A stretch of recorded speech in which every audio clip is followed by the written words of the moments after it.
মসজিদের ভিতরে আছে টিভি, এমনটাই এসে এখানে দেখি। দূরে কোথাও নয়, চাঁদপুরের শাহরাস্তি।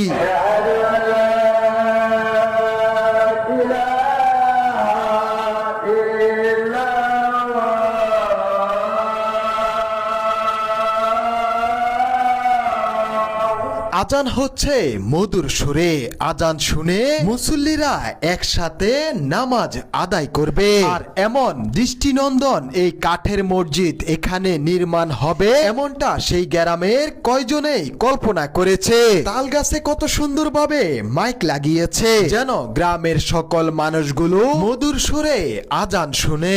আজানের সময় আজান হলে এই জায়গাতে উপস্থিত থাকলে মনে অনেক শান্তি লাগে। এই দৃষ্টিনন্দন কাঠের মসজিদের কথা মানুষের মুখে মুখে।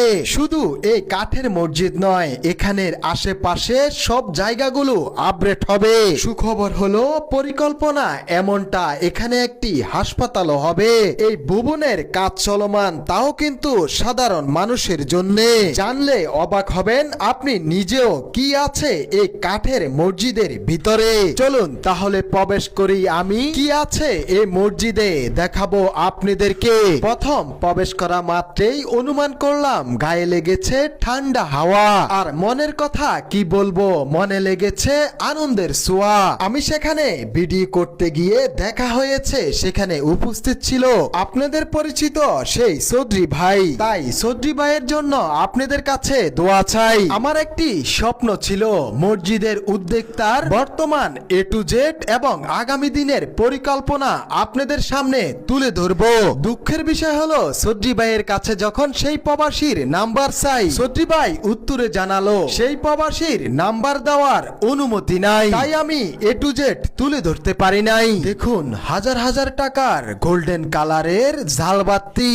টাকাকে টাকা মনে করে নাই, লক্ষ লক্ষ টাকা খরচ করেছে সেই প্রবাসী। আপনারাই দেখুন এখানে রাখা কত সুন্দর এই ঘড়িটি। অনেকে টাইম দেখে কোরআন তেলাওয়াত করবে, তাই পাশে আছে এই কোরআনগুলি। গরমকালের কথা চিন্তা করে লাগিয়ে দিয়েছে এক বিশাল আকৃতির এসি। ভিডিওর প্রথমে বলেছি রাখা আছে টিভি, তবে আমি ভুলে গিয়েছি বলতে, এটা কোনো সাধারণ টিভি নয়, আধুনিক যুগের অনেক দামি সিসিটিভি। এগুলো লাগানোর উদ্দেশ্য হলো আধুনিক করে গড়ে তুলবে এই জায়গাগুলোকে। এমন স্বপ্নগুলি দেখে প্রবাসে বসে সেই ভাই প্রবাসী যারা আছেন প্রবাসী দেখছেন এই ভিডিওটি, কোন দেশ থেকে এই ভিডিওটি দেখছেন জানিয়ে দিবেন।